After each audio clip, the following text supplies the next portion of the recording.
Although at first it seemed like this pandemic would alter everything in our lives, certainly flummox all of our journeys, literally or figuratively, I began to realize that I might just be in a better place than most from the journey I had just been on, the journey of self. As a filmmaker, I was already adapted to and living in a digital world.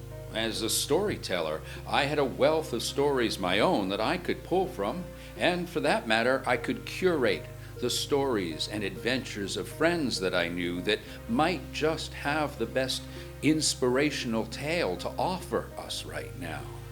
I also had the lessons learned on the mountain as we pushed towards summit and got out of the ways of our own fears and trepidations. Maybe those lessons would be of value, of service, of purpose to everyone out there as we faced what seemed to be an insurmountable obstacle facing us right now.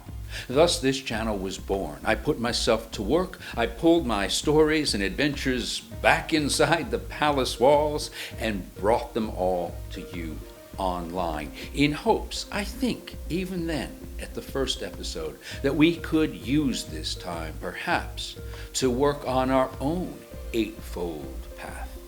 I'm Jeff Oppenheim, and I invite you to join me today for tomorrow's journey. Since quarantine was really new for most of us, I knew I had to help put that into perspective. And so I turned to language and its history, or more specifically, its etymology. See, quarantine has been around for centuries. It's as old as trade, commerce, and travel itself.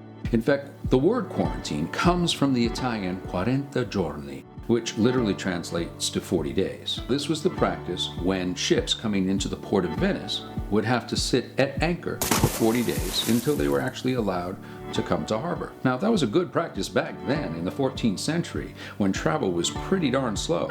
Wouldn't it seem like a great idea about now? My second episode was with a friend of mine who had been able to turn his life around in the most adverse conditions. I was formerly incarcerated. I did 15 years in federal prison for drug crime back in the 90s. I spent from 1992 to 2005 in federal prison. If I had to add it up, I'd say totally I spent about 30 years of my life in and out of the revolving door of the criminal justice system. Randy certainly demonstrated right words coupled with right actions. I've been out for 15 years, been somewhat successful in my endeavors. I've written several books. One of the books that I'm most known for is called Changing Your Game Plan, How I Used Incarceration as a Stepping Stone for Success. I also did one on setting up your home office, something I was very much used to already. So today, we're going to begin to set up our dedicated workspace, our base camp for productivity under quarantine, which stands for what? 40 giorni.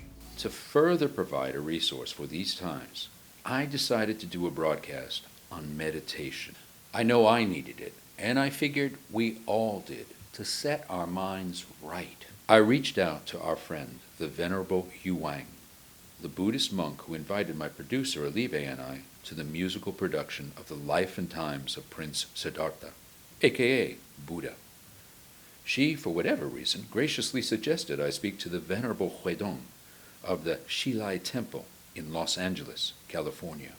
Shilai Temple is one of the largest Buddhist temples in this area, probably in the country. We have about 35 monks and nuns here, and we practice what we call humanistic Buddhism, which is promoting and practicing Buddhism in daily life. In our preparatory conversation and all throughout the broadcast, the Venerable and I spoke about the need for calmness and to go inward, particularly during this time. We sure are facing the crisis in the world. This is the health crisis. And the practice of Buddhism, or I would say the practice of meditation, which is could be available for anyone. People from different cultures, different religions, and the different educational backgrounds.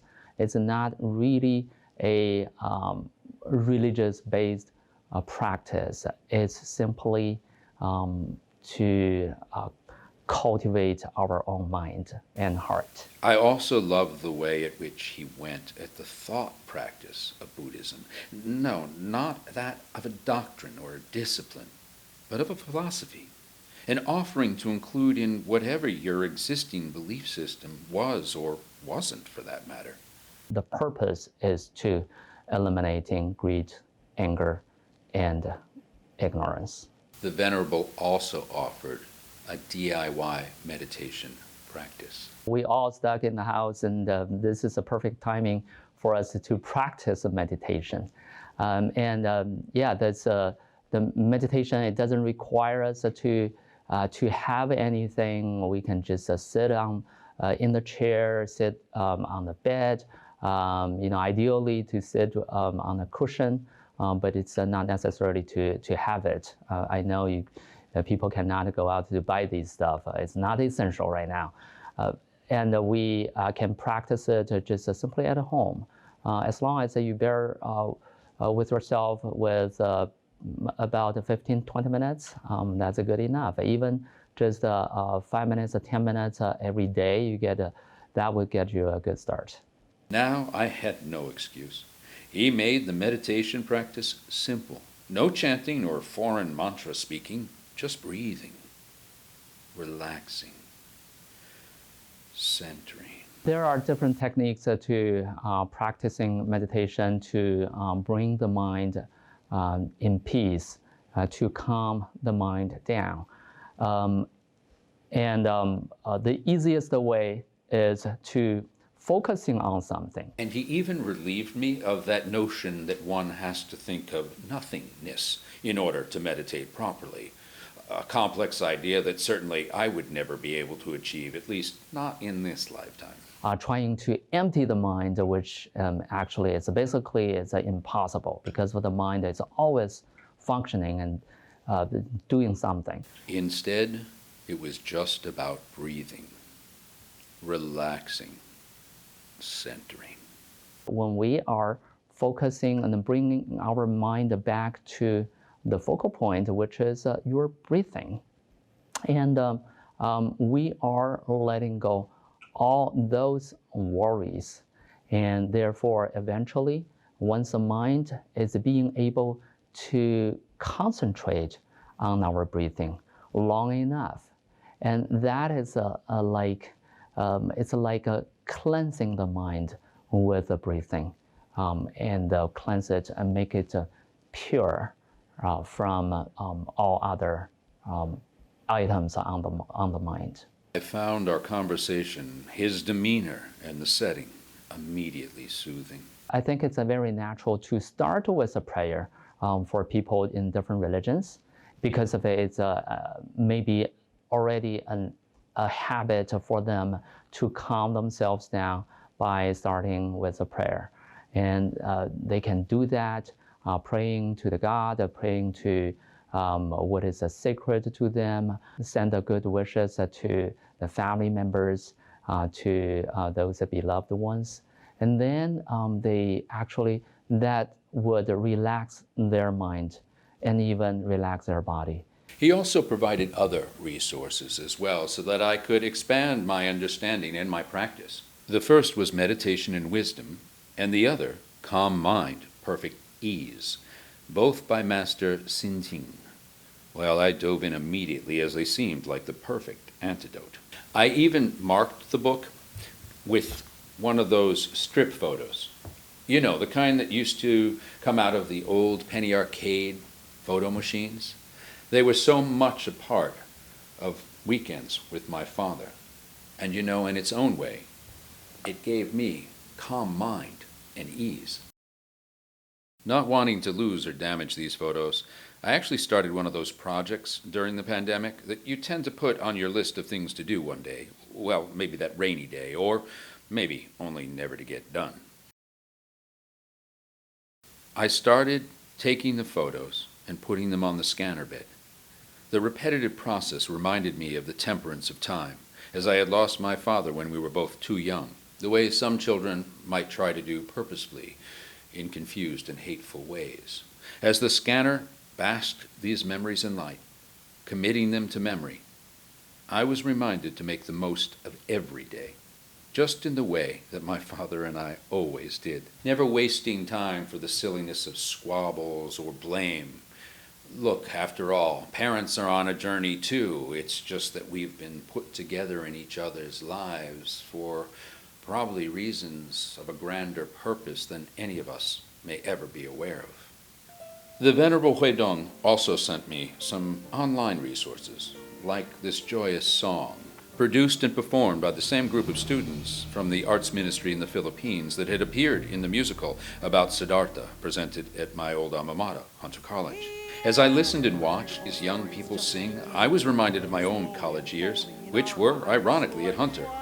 So much was circling back around on itself. My youth at Hunter, film and performing arts, Buddha, and my early applications of Taoist health practices, and even in the age of a plague, in that case, HIV and AIDS. My childhood in Chelsea, my grounding in the arts, all returning to memory and being validated through serving my friend Alibe on her quest for Buddha, and even my conversations with the Venerable.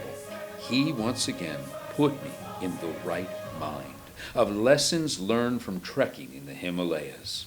Each is entitled to set their own pace while remaining mindful and responsible to others. Inward acts of meditation, reassurance, and discipline, and outward acts of kindness and care, all to ensure that we would get there. Even if none of us could be exactly sure where there was in this particular situation, at least not yet. I'm Jeff Oppenheim, and I thank you for joining me today, and I hope you'll watch the other episodes, 2 before this one, and certainly, please take the time to like, share with a friend, and definitely subscribe. Easy enough to do, but I'd also invite you to leave a comment in the comments section, something about your own journey, or perhaps a resource or a bit of advice to offer for other folks who might be going through something during this time. I'll put a few resources, mental health resources, in the description box here in case anyone needs them or wants them. But remember, it is with the help of others that we're going to be able to get through not only this, the global pandemic, but in that there are lessons for tomorrow. On that, stay safe, stay well, and stay enlightened.